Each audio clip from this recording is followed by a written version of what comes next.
नमो भगवते वासुदेवाय।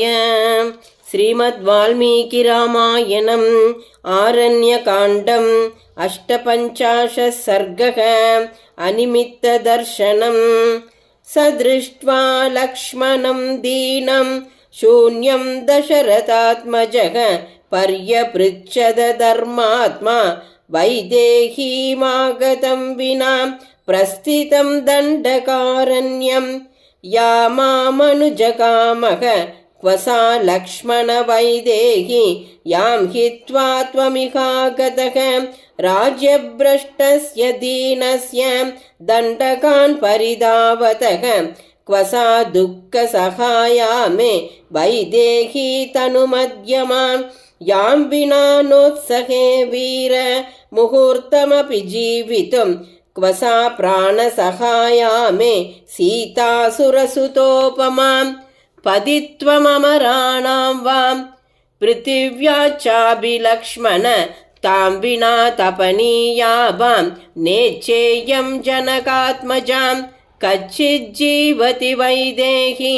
प्राणैः प्रियतरा मम कच्चित् प्रव्राजनं सौम्य न मे मिथ्या भविष्यति सीतानिमित्तं सौमित्रे मृते मयि गदे त्वयि कच्चित् सकामा सुखिता कैकेयी सा भविष्यति सपुत्रराज्यां सिद्धार्थां मृतपुत्रा तपस्विनी उपस्थास्यति कौसल्यां कच्चित् सौम्यन कैकेयीं यदि जीवति वैदेहीं गमिष्याम्याश्रमं पुनः सुवृत्ता यदि वृत्ता सा प्राणां त्यक्ष्यामि लक्ष्मण यदि मामाश्रमगतं वैदेही नाभिभाषते पुनः प्रहसिता सीता विनशिष्यामि लक्ष्मण ब्रूहि लक्ष्मण वैदेही यदि जीवति वानवां त्वयि प्रमत्ते रक्षोभिः भक्षिता वा तपस्विनी सुकुमारी च बाला च नित्यं सा दुःखदर्शिनी मद्वियोगेन वैदेही व्यक्तं शोचति दुर्मनाः सर्वदा रक्षसा तेन जिह्मेन सुदुरात्मना वदता लक्ष्मणेत्युच्चैः तवाभिजनितं भयं श्रुतस्तु शङ्के वैदेह्या सस्वरसदृशो मम त्रस्तया प्रेषितस्त्वं च द्रष्टुं मां शीघ्रमागतः सर्वदा तु कृतं कष्टं सीताम्बुसृजता वने प्रतिकर्तुं नृशंसानां रक्षसां दत्तमन्तरं दुःखिता करगादेन राक्षसा पिशिताशनाः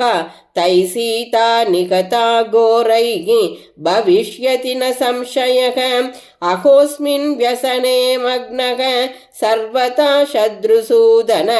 किन्विदानीं करिष्यामि शङ्के प्राप्तव्यमीदृशम् इति सीताम्बरारोहां चिन्तयन्नेव राघवः आजगाम जनस्थानं त्वरया सह लक्ष्मणः विगर्हमाणेऽनुजमार्तरूपं क्षुधाश्रमाच्चैव पिपासया च